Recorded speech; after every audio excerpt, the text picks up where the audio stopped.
Hi, welcome to Ghoulin Around. I'm your host today, Loretta Mooney, and I'm here with Jason Massey, Joanne Massey, and we're going to be doing the 70's generation of movies, my 5 picks. So we'll just get started into those. My first pick is going to be Jaws. Jaws was released in 1975, had a cast with Roy Scheider, Robert Shaw, Richard Dreyfuss. Director was Steven Spielberg. Steven Spielberg is very, very well-known director. It went on to have 3 sequels. Jaws is actually one of my favorites. It's about a shark that kind of terrorizes this little city on the coast somewhere and starts eating people and has just a lot of stuff in it, and that's scientists going to hunt him, yeah. and I mean, pretty much blow him up at the end. But what are your guys' likes on Jaws? I thought it was nicely done in terms of like editing, pacing, and like how it didn't reveal too much about like what the shark looked like until like the end. Yes. Even though that was because the shark kept malfunctioning, but turned out nicely. And the characters were really good too. The characters were awesome. You sympathize with them. Yes, you do. They don't feel like sympathize too with forced of a them. character, Yes. but they're pretty good. Yes. Yes, I really liked Hooper, Oh, the scientist. yes. He was great. He's crazy. That was played by Richard Dreyfuss. Yeah, and my favorite part is when the captain's ordering him around and he's making all those faces at the captain behind his back, and he's There making all was a kinds lot of funny faces. parts in there, but And they're showing off their scars. yes, yes. Like who's got the worst scar? That was pretty funny. I like when he points to his chest and he's like, "You see this? Girl broke my heart."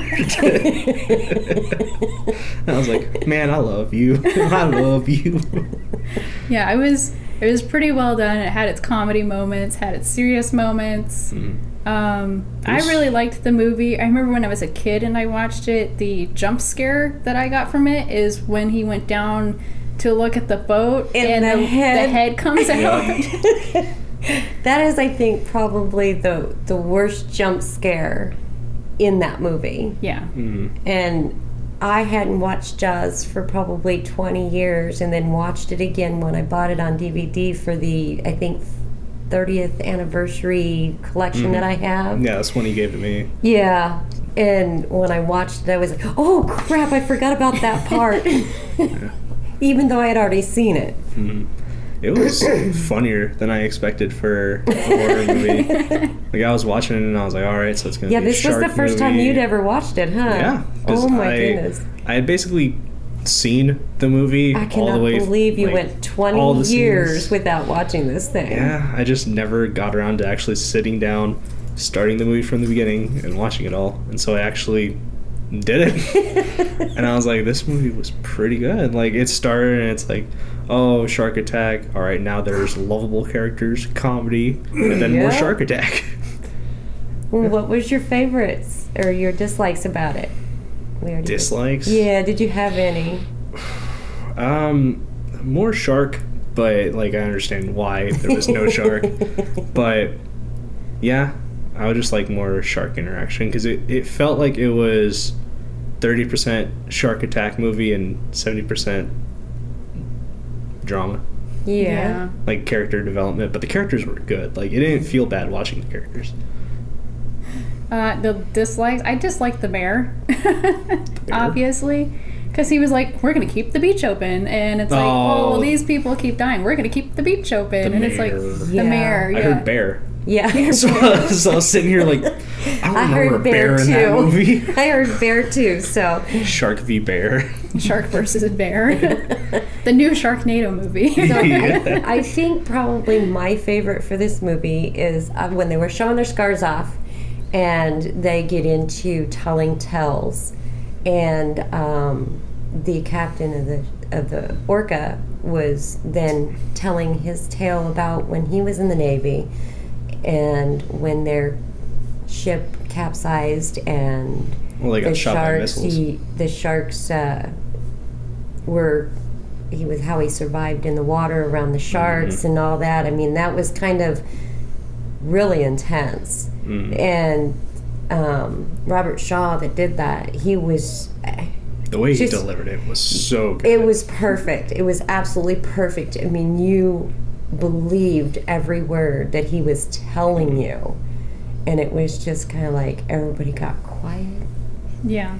And just was like in shock and in awe.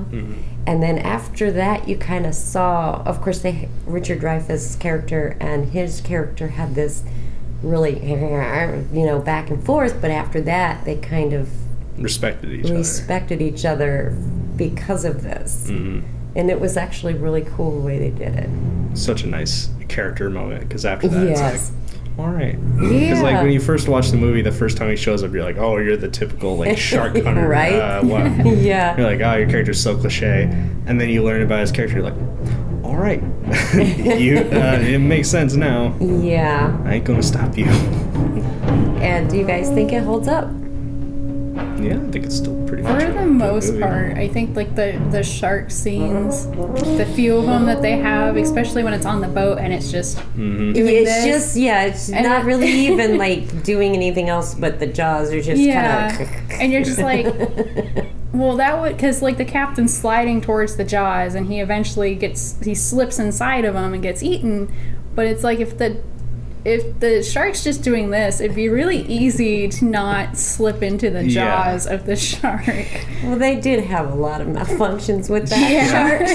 It's like one of the like dislikes about the movie and why it doesn't hold up as well as it could is definitely the shark scenes. Like, they don't look that well. Like, the monster effects aren't exactly that good. But I mean, for the time, it was pretty good. Yeah. Now, with that being said, though, I mean, if they could do that movie now, that would be... It would probably look pretty good. It would look really good, and it would just...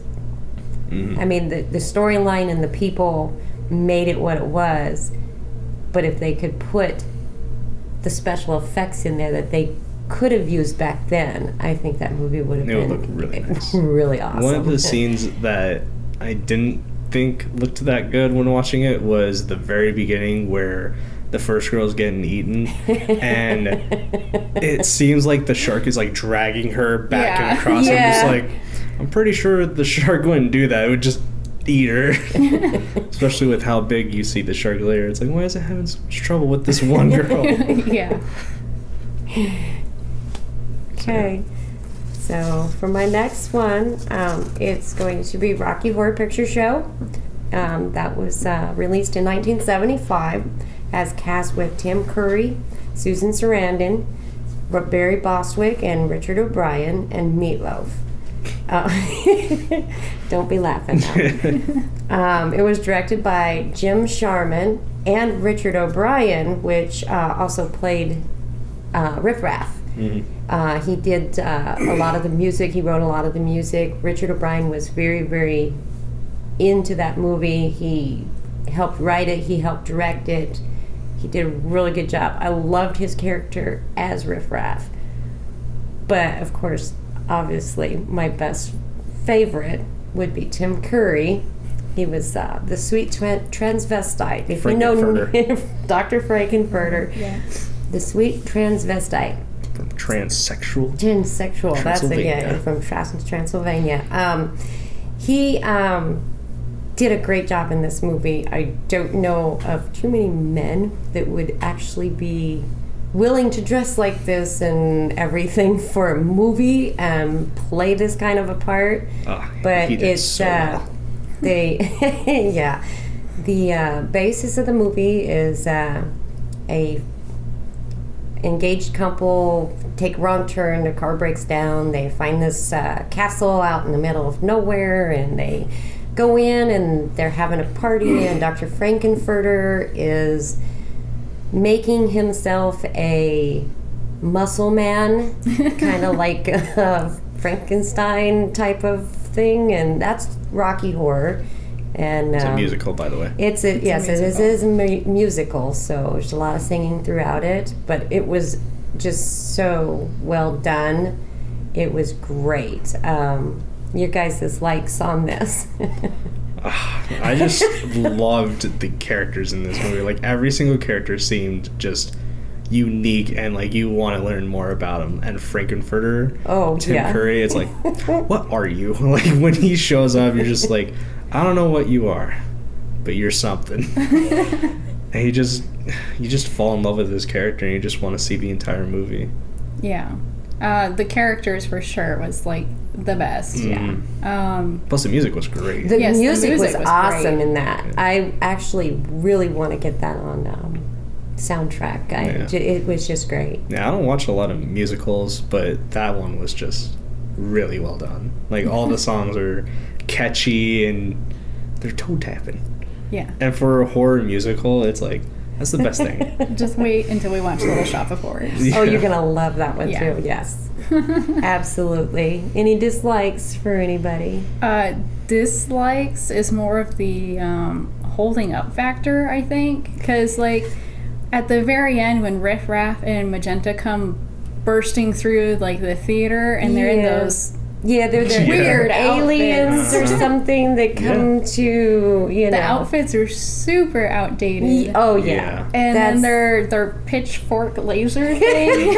I was laughing so hard. And the sound effects and the the visuals look heavily dated. Yeah, it's very dated. It is very dated. That's my only thing about that. It's just dated. But it was done in 75. Yeah. They're just, I mean, they really did what they could for the time and what they had. There's not much you can do about the dating of, movies, but I honestly think it holds up. I mean, it was a great movie. You had a great, huge cast on these.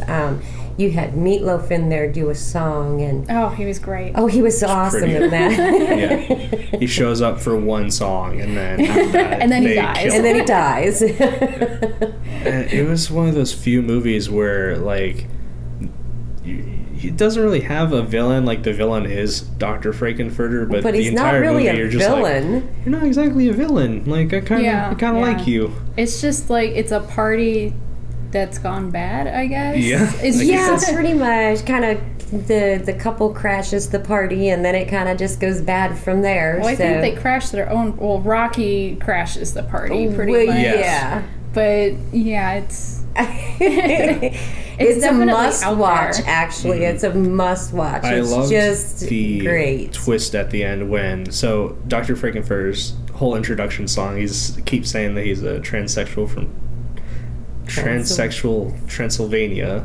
Transvestite. Yeah. And then it turns out at the end that he's from the planet Transylvania from Transsexual Galaxy or something. Yeah. Something like that. And it's like, so they're pretty much they're aliens. supposed to be aliens, but they came to this planet and to do I don't know what. And so they came to the planet. Dr. Frankenfurter was given an experiment that he had to do on the planet, and towards the end when they said they're leaving, they're like, you keep failing, we're leaving. I'm not sure what he's failing at, because I think his experiment was creating a human, which he obviously did. Yeah, so with Rocky. I think it was creating like a human he could control. Maybe. Because Meatloaf was his first creation, I thought. Maybe. Because they had said something about Meatloaf being a first creation, but then you get Dr. Scott that comes and says it's his nephew, and I'm like, wait, I'm confused. Yeah. Because I thought... See, I didn't think he was a creation. I just thought he was somebody that he was trying to emulate, taking the manhood from Meatloaf's character and putting it into creation. His creation of Rocky. It was something like that. Yeah, it's kind of an odd one, but it is very well done. And it's then a good movie. Meatloaf's girlfriend, the redhead. Oh yeah, I found her voice just obnoxious. Yes. Oh my god! But she good singer though. Yeah, Yes. she's great for the part. But yeah, her voice was very obnoxious. when I first started watching those movies, I was like, I can't stand her voice. And Tim Curry's songs. He's such a good singer. Oh my God, he is a great singer. He's got such an awesome voice. It's amazing that voice can come out of that man. If you haven't seen the movie, just Google "Sweet Transvestite" and just listen to the song. Watch that. Yeah. Just listen to the song. It is just one of the best songs out there in any movie. Yeah, before I ever watched it, you were telling me to watch it. I was like, I don't know, and they showed me that, and I was like, nah, I gotta watch it now. It's like you take Tim Curry, and a lot of people know him as Pennywise or whatnot, and then you watch him be a sweet transvestite, and it is glorious. It is so good. And him running around in those like huge high heels. Yeah. Huge high heels my goodness. with the whole bustier and everything. It's just like, where would you have found another man to actually want to play that part? He plays it so nice. Oh, he does. He does. He put his heart into that, and you can tell it when he's like when he's talking and his mannerisms and his singing. It's just, he put everything into that when he played that part. Plus the Time Warp, instant classic. Yeah, Yes, the it time is. warp you hear all throughout Halloween. Yeah. Right? Halloween stories and stuff. Okay, so we'll go to the next movie. My next movie is actually Alien, the first one, not anything of it. It was released in 1979. Of course, it has Sigourney Weaver. Sigourney Weaver was actually in pretty much all the sequels too. Except all the recent ones. Well, yeah. At least the 4? Is there 4 of them? Well, she was in Alien, Aliens, Alien 3, Alien Resurrection. Which was 4, and then that was the last one she was in. That was the last one. So she's in the first 4. You have Tom Skerritt, John Hurt, and it was directed by Ridley Scott. And then it also overlapped into the franchise of Predator, because you got AVP and those ones that... So they have actually gone quite a ways with the Alien movies. I picked this one because this was actually my very first experience with horror genre. I snuck down the hallway to watch it while my parents were watching it, because it came out when I was like 9 or 10. And I like it because it was very well done for the time. It just it was kind of creepy, with the eggs, walking up on these eggs, and then these little things attached to the face huggers, and right there, kind of attached to the face, and lay some eggs, and out comes this alien out of their chest, and then of course it's loose on the ship, and it's wanting to kill everybody, and so I liked it. It was really great. I don't think there's really a whole lot that I don't like about this movie. It was the scariest movie out there at the time. I know that. But what are your guys' thoughts? What are your likes? I really enjoyed the Alien movies, all of them. Yeah, they were really good. I really like that they were able to get these effects through just using like trash bags and like, was it corn syrup that they used or something like that? I think so. With the jelly, drool, yeah. And the aliens were made out of trash bags. I mean, and they look so good. So they actually look like something alienish, Yeah, I mean, and I liked the fact that now we have these crazy killing aliens rather than aliens that look like humans. That was my biggest thing. Yeah. Because, growing up and watching like Star Trek or, Martians from outer space or whatever, they look more human-like. Even if they're bad aliens, they look more human. Yeah, a lot of your typical alien is like, it's just 2 legs, 2 feet, and, 2 legs, 2 hands, 2 arms. Not 2 legs, 2 feet, obviously. 2 legs, 2 feet. Yeah, like the only thing you would see is like their head would be like a little bigger, and they'd have like the typical alien like squinty eyes, and then you watch Aliens, and the creature design is just outstanding. Yeah, they looked different. Yeah, and so different and scarier than hell too. Yeah. And they weren't just trying to be friends. They were out to just kill everything. Yeah. Kill everything. And especially for the first one, with how little you actually see of the alien. It's like every time you see it, it's like, wow, that looks amazing. Right? Yeah, it does.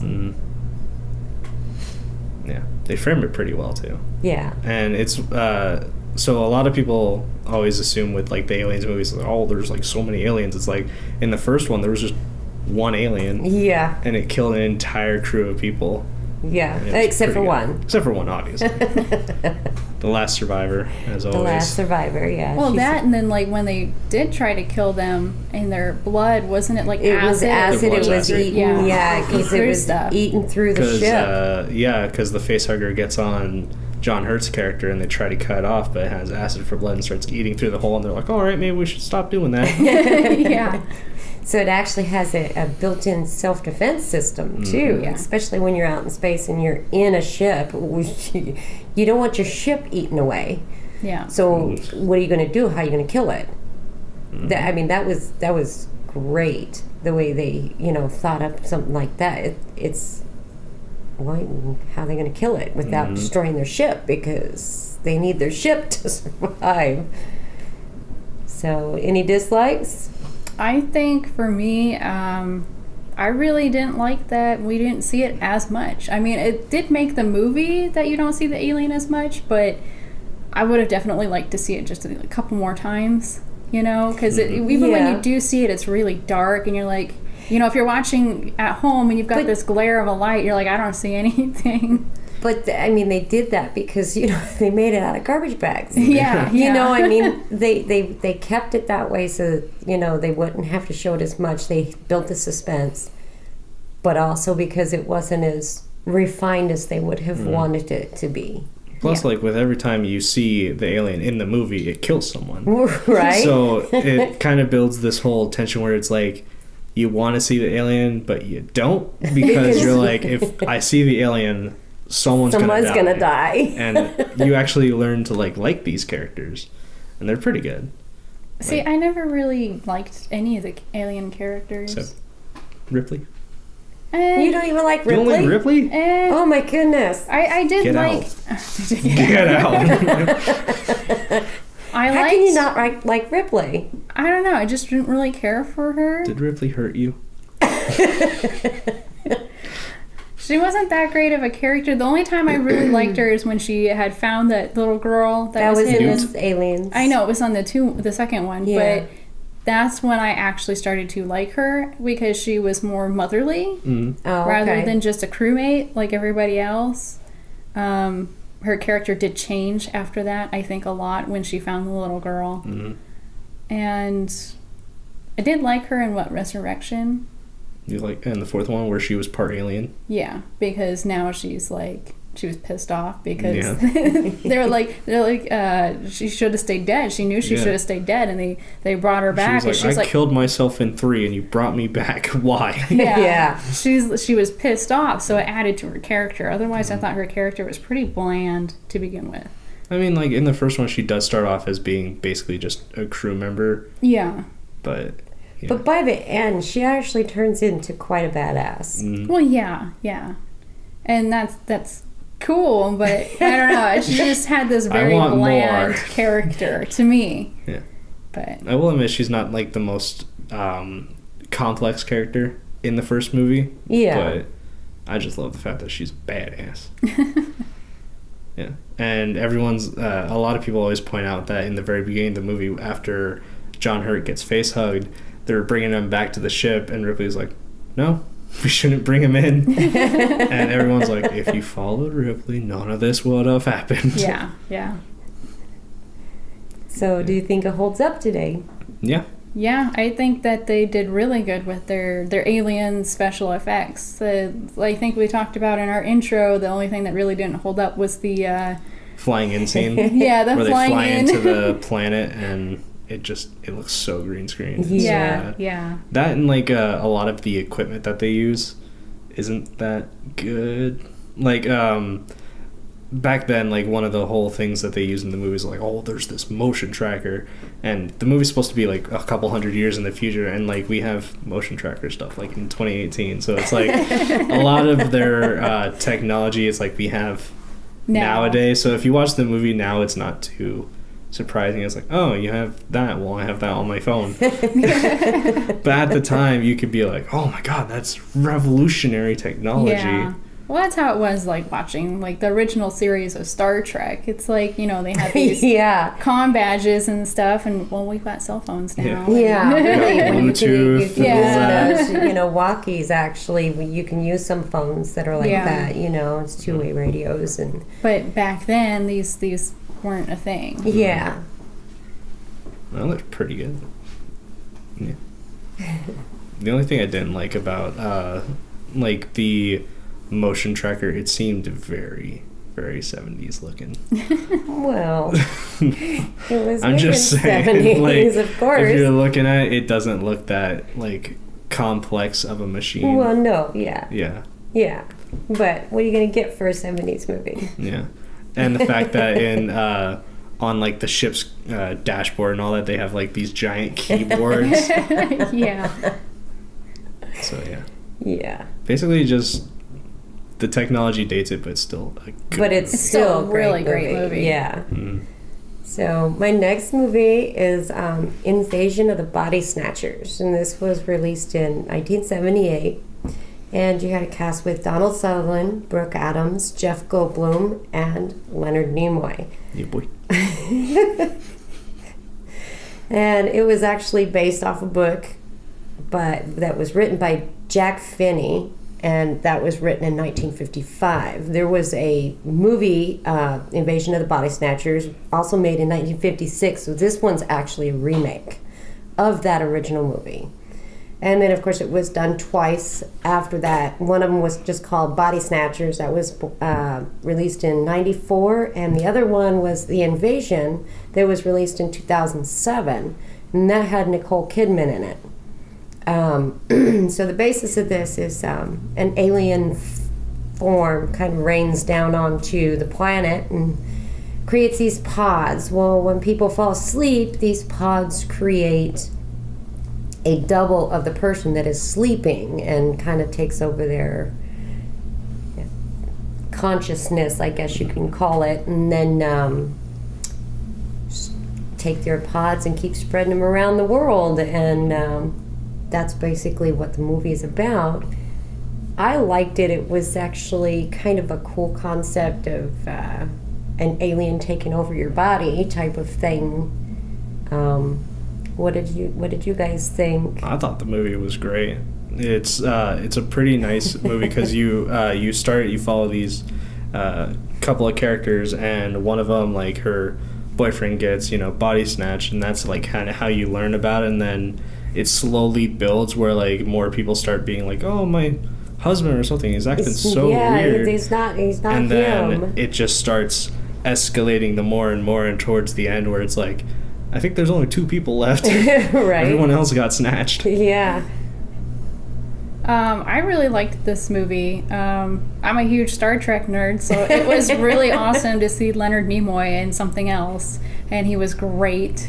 Yes, he was. Jeff Goldblum's still annoying. I love Jeff Goldblum. I like So him, but good. he's really good at being annoying. Yes, he's His character very good in never those stops roles. talking. Yes, he just doesn't shut up. Yes. But those are the roles he's the best at. Yes, yes. And it was so fun to see them so young, too. Yeah, you look Yeah. at Jeff Goldblum now, he looks completely different. Yeah. Right? I know, I was like, wow. Yeah, there's the That's one Jeff scene Goldblum. in the movie where he goes to the spa.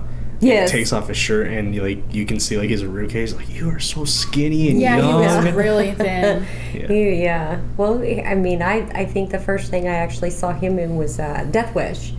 And he was like 18. And he was about that big around. And I was like, oh my God. He's like sticks walking around.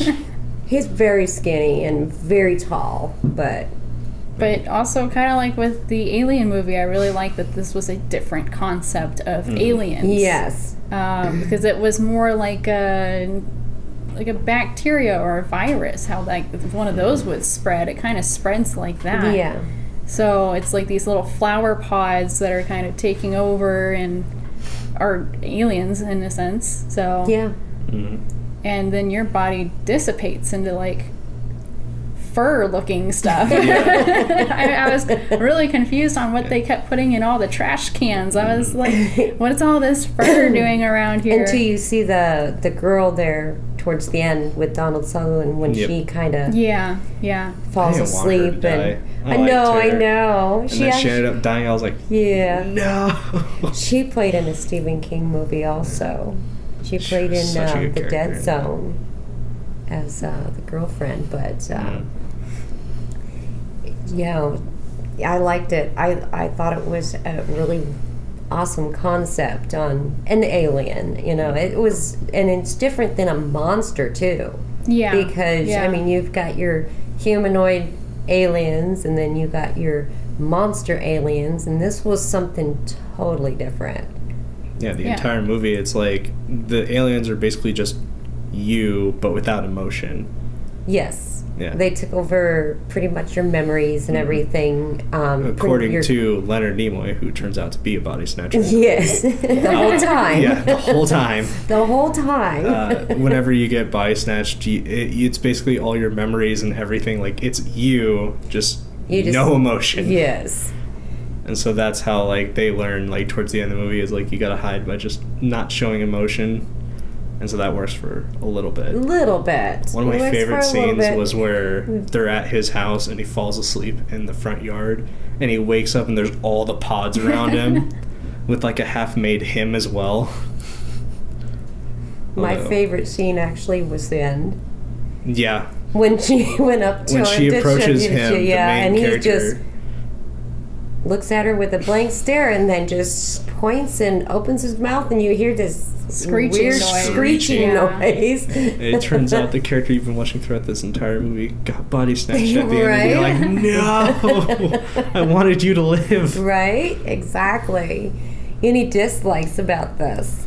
It seemed very dated at times in Ooh. terms of like special effects. Like when he wakes up in the front yard and he bashes his clone in, it looked so like not good.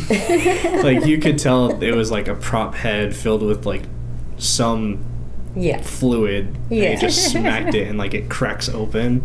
It's like, that didn't really hold up. I'd have to say, yeah, probably like the holding up aspect of it, because there's like the part where Jeff Goldblum's like nose is bleeding and it's like red paint. It's like so overly brightly red. Yeah, it's like so that's bright not red. how your blood looks. Yeah, and then he goes over to his duplicate, and the duplicate's nose starts bleeding. Yeah. And you can tell that that's not blood. It's just this bright red streak, and you're like, that's not that I bright. don't think this was a very high budgeted movie. It actually either. was. It was $3.5 million for the time. Oh, was it? I actually looked Did that up. you? Damn. Yeah, because I was like, I don't know, because they had really good actors, so they had to have some kind of budget. Yeah. So I looked it up. It was $3.5 million. Oh, wow. Okay. And for the 70s, that's a lot. That's a lot of money, yeah. So they probably had to spend it on the actors. Probably.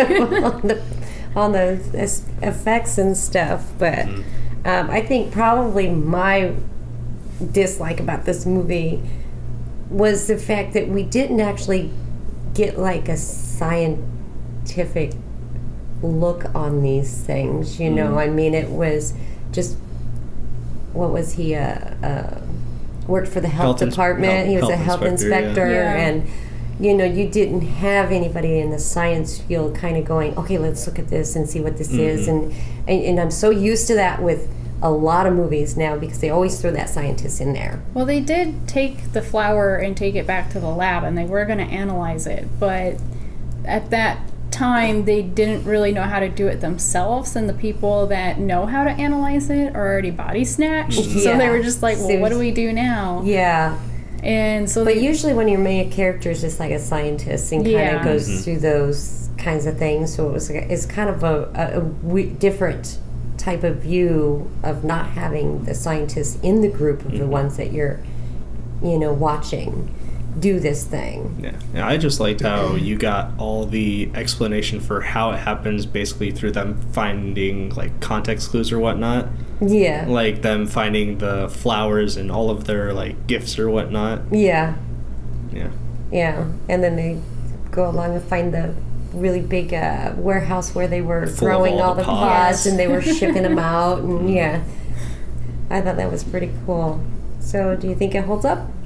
Yeah, I think it's a pretty good movie. Definitely a need to see if you're Yeah. into the whole. If you like alien movies where aliens are fighting It's not humans. obviously it's done in late 70s, so it's not a whole lot of like gore or anything. It's just more of the creep factor for it going. Gosh, now you don't want to go to sleep because Yeah, it's a horror you might movie. get snatched. Yeah, it's a horror movie, but there's not really any blood or gore or I mean anything. the only blood was the bloody nose. bloody Yeah, and when Yeah. he bashed in like his duplicate's head, but But it wasn't besides It those wasn't even two, blood, yeah, really. it wasn't even blood. It was just kind of goo. yeah, the whole horror of the movie is just like having that idea that someone next to you could be a body snatcher and you wouldn't even know it. Yeah.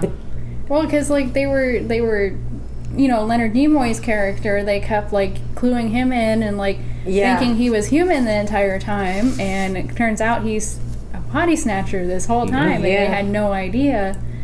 Yeah, and one of the So- things that they learn at the end is like, oh, these body snatchers don't show emotions yet. Leonard Nimoy's been one since the beginning, and he was like laughing with them and whatnot. And it's like, you just never know. You Yeah. just never know. Yeah, Well, but you even- don't really know when Leonard Nimoy's character was taken over by the body snatcher, though. From the very beginning, though, because don't he know was that talking for with sure. the other ones. Yeah. He was talking with the other ones. Oh, that's right. Yeah. Okay. And so he was taken over earlier, but even as, remember they were talking about, there was a lot of reports of people acting funny, and so they all started acting normal and actually laughing and smiling because Yeah. they were like, oh, we have to show emotion in order Until we get Yeah. more of everybody. Yeah. Until we outnumber them. Yeah. Yeah, one of the most unnerving scenes is when she looks out the window down the street and you see everyone running towards the house. Yeah. See, the only like, thing that I dang. think I don't really understand is like they're talking to these aliens, and the aliens are like telling them that they, out-resourced where they're from, and that's why they came here. Why are they just acting like they're us and like going about doing work and business like usual? Yeah, that was another thing that I didn't I thought that was really understand strange. Just like if either. you're going to take over a planet, why continue doing what these people were doing and not create your own culture or whatever? Well, I think they were doing that until they got everyone all turned. those pods. Well, At even least at the end. At the end, when everybody was already a body snatcher.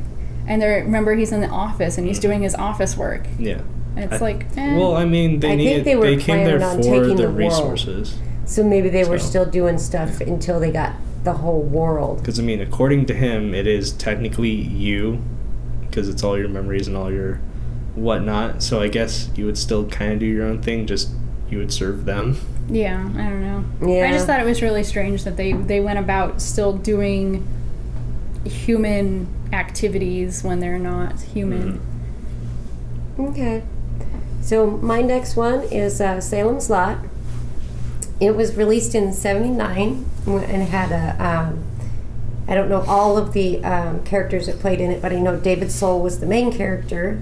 It was a miniseries adaptation of the novel by Stephen King. There was a remake in 2004, which had a cast of Rob Lowe and Donald Sutherland, again, with Donald Sutherland. But the movie basis is that this vampire comes into this small town of Salem's Lot and starts taking people to turn them. And David Soul's character quickly starts to realize something's going on and tries to get the town to kind of figure out what's going on. And then they go after the vampire, and which is what he is. And so it's just one of those vampire movies. But the one thing that I do like about Salem's Lot is the fact that, and I think even in the novel, if I remember correctly, Stephen King creates the vampire himself to be based more off of Nosferatu rather than, it's just a whole, human looking person that's a vampire. Instead, he makes him actually a monster, which is what Nosferatu is. And, he's not some nice-looking man going out, finding people to turn. It's not Twilight. Yeah, it's not Twilight. It's not Twilight. It's not, Brad Pitt and Tom Cruise in Interview with a Vampire. Interview with a Vampire, which is actually one of my favorite vampire movies. I love it, but I do like the fact that they made the vampire a monster. He's not somebody to be messed with, and he's just really a bloodthirsty thing out there killing people and turning them, and that's what he does. And so what are your likes about this movie? I definitely liked how the movie flowed, where it started off kind of slow, where it's like it was more character oriented, and then over time just more and more people kept getting turned until basically like the last 20 minutes or so is just them trying to kill the vampires. So I really liked that they made the vampire master as more like Nosferatu, because we always see as vampires are going to look like us and be around us. Nosferatu, we see around us, he doesn't look human per sense, and you would be afraid of him. So I kind of like that aspect, that it's more like a monster. Yeah. I'd say that's about all I liked. That's all you liked about it. And that's okay, because it was very, very slow, and it was very dated. It was not very good special effects. Yeah. But, I like it because Stephen King. I love Stephen King's work. It felt like an original take on vampires. It did. It kind of had that whole original. I didn't like the fact that if they wanted to kind of go original, that they still shied away from crosses and holy water and things like that. I mean, but what are you going to do for the time, that it was made, Any dislikes for you? Just the fact that the entire movie was, from start to finish, you can tell how dated it is. Like, the sound effects, the music, and like one of the prime evidence of the sound effects is so when people are about to get like turned or whatnot, they have a dream of like some guy wanting to get in, usually a friend of theirs or whatnot, and they always dream of them coming up to the window, and they scratch at it until the guy lets them in, and the scratching noise is like so like just like you could tell they just like were like, oh, let's put that sound effect in there. It's not that good. And whenever they float in, it's like you can tell it's all string work. Oh yeah, you can tell that big time. Yeah, and then there's literally a frame in the movie where some guy gets killed, I think turned, and as he runs out of his house, like it quickly zooms in on his face, free frame, and like cuts to the next scene. And it's like, wow, There was a couple of those in this movie, though. I know the one where there was the cheater guy. Yes, there was that one, and there was the one with the vampire in the kitchen with the kid and his parents with the priest. Yeah. And they like freeze framed on the vampire's face and then like cut to the next scene.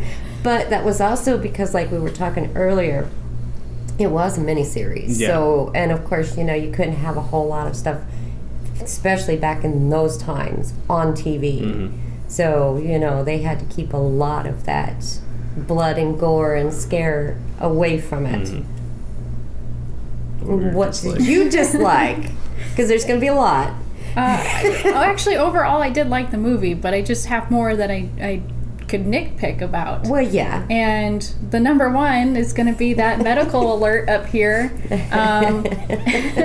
Every time that the vampire would drain them of their blood and they would get diagnosed with pernicious anemia. And to me, that just didn't make any sense, because pernicious anemia is when the body can't absorb B12 correctly, and as a result, your red blood cells diminish, so you don't have enough. That's where the anemia comes from. But they're not, you can test for B12. so if they have B12 in their body and they're absorbing it correctly, they shouldn't have pernicious anemia. That doesn't make any sense. So I think that they could have just stuck with saying anemia in general, because people know that that's a diminish of red blood cells. Or they even could say acute anemia because it's sudden onset anemia, rather than saying pernicious, because that just has nothing to do with B12 from my aspect of that. So that was my medical alert for that one. And then also, like we were talking, the scratching at the windows. Yeah, the sound effects in that was just... It looked more like they were petting the window rather than scratching softly it. just caressing it, and yet there's this like scratching ear-piercing noise, screech sound. It's like, I don't think this would do that. Yeah, and so that was just... I didn't really like those scenes of these people coming up to these windows and just slightly petting this window, and it's making these screeching noises. And then also, I have not read Salem's Lot. I haven't read that one yet. But I have read the Dark Tower series. And in the Dark Tower series, it's all about Father Callahan and his story about Salem's Lot and the vampires and stuff like that. Whereas the movie, you see Father Callahan, like, what, twice? I think you see him at the church, and then he comes to the family to talk to the family, and then that's it. That's all you ever see of Father Callahan. See, and I honestly don't think they needed to put Father Callahan in the Dark Tower series, but of course, Stephen King's got to overlap pretty much everything into every other book that he writes.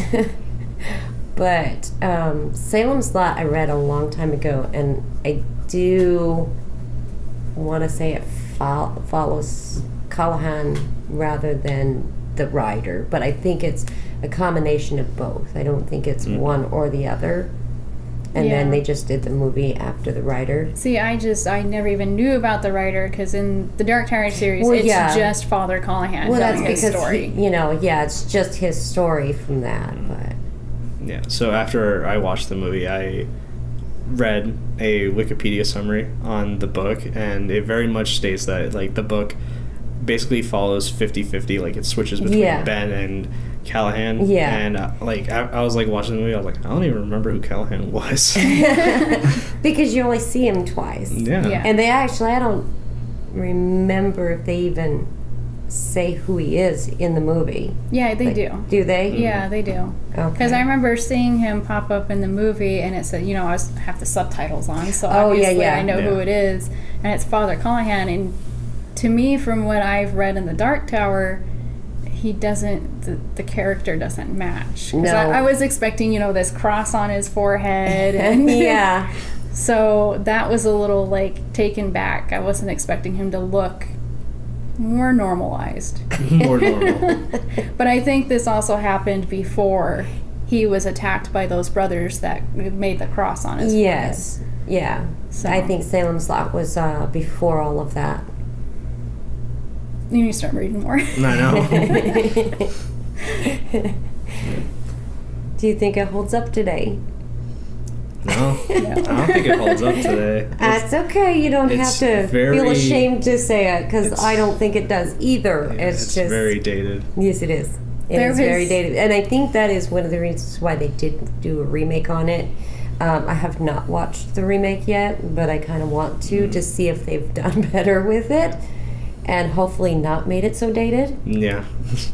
It's like, there's not a lot of movies where you watch this and you're like, this needs a remake, but I watched this and I was like, this is a good movie. It just needs to be remade. And this is one of those. It's like, if you could shot for shot remake this movie, but with new cast, new budget, and whatnot, it would be amazing. Oh yeah. It would be so good. Yeah, the book was really good. I mean, it's just sometimes hard to put the book onto screen. Yeah, it's always hard to do that. It's very hard to do that. Because with books, there's always a lot that you just can't put in. You can't get in there, and this is a perfect example of that. I do have a few other examples of that, but we won't go. We won't go into that right now. Oh, that's not even the worst one. The worst one would be Under the Dome. I am so disappointed. Oh, never mind. I take that back. The worst one would be The Dark Tower. The new one?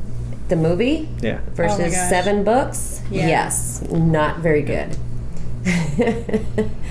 But anyways, yeah, I do have a few examples of that. I think we'll probably go into those when we do a Stephen King show, because I'm pretty sure we're going to do a Stephen King show at some point. Some point down the line. Yeah, you need to read some more of his books, though, Yeah. before we do one. And I have pretty much all the movies, so you can watch So movies. I think the one thing with the Salem slot that I noticed that really drove me nuts when I saw it was Nosferatu's got his fangs like in the front, Mm-hmm. and there was a scene, I can't remember if he like knocked one of them or like hit it on something, but you could see it jiggle and like Yeah. defoam, like it was It was, foam and it moved. I'm pretty sure it was foam, because I know exactly what scene it is. And I was just like, wow, that's really fake. Yeah, I think that was one of in the kitchen scene. Yeah, he had knocked it or something, and you could just see it when fold. they were fighting. I think he it was had- when the two parents tried to get up and he bashed Yes. both of them. I think it Yes. was right after that. Yeah, I You think could see it was. You could see it Yeah. jiggle. Yeah, it was pretty bad, but I know I had to pick it because it was actually one of the very first vampire movies that I watched as a kid. I was allowed to watch it because it was a miniseries and it was on TV, so it wasn't rated R, so as a kid I could watch it. Yeah. I was allowed to. See, and like, I know when we did our intro, the series I had been watching at the time was Slasher. And now that I'd finished that, I've actually started watching Penny Dreadful on Netflix. And their vampire master looks a lot like Nosferatu. Like there's But a little more modern. Modern from what you showed me, but Yeah. more based off of what Nosferatu was. Yes.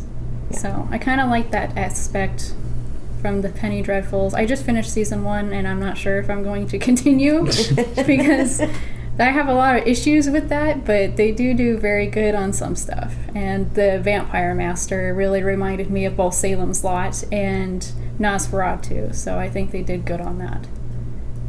Cool. Okay. Well, I think that was all 5 of mine. We will be back, I think, next week with, what are we doing? You're hosting, right? Yeah, I think I'll host the next one. Yeah, you're doing the hosting You're one. the host. Yeah. Just talking. Yeah, so next episode, we're going to take an episode break between themed episodes. So next time we're just going to chat around. So, yeah, join us for that. We'll talk about what's new, what we've been watching, any further updates. And then after that, we have a special guest lined up. I think you'll actually join us for that one. Yeah, he'll Yeah. probably join us for the intro, or not the intro, but like The talking session, so Yeah. we can do an intro with our special guest because he's actually going to be joining us for the next 2 episodes after Which that. is our special 80s one that you won't want to miss. Yeah, you're not going to want to miss that. gonna we be have fun. a very good idea. Yeah. Yes. So, stick around. Leave a comment below if you want us to talk about anything specific next time. And, like, subscribe, and keep cooling All on. right. Thank you for joining us at Ghoulin Around.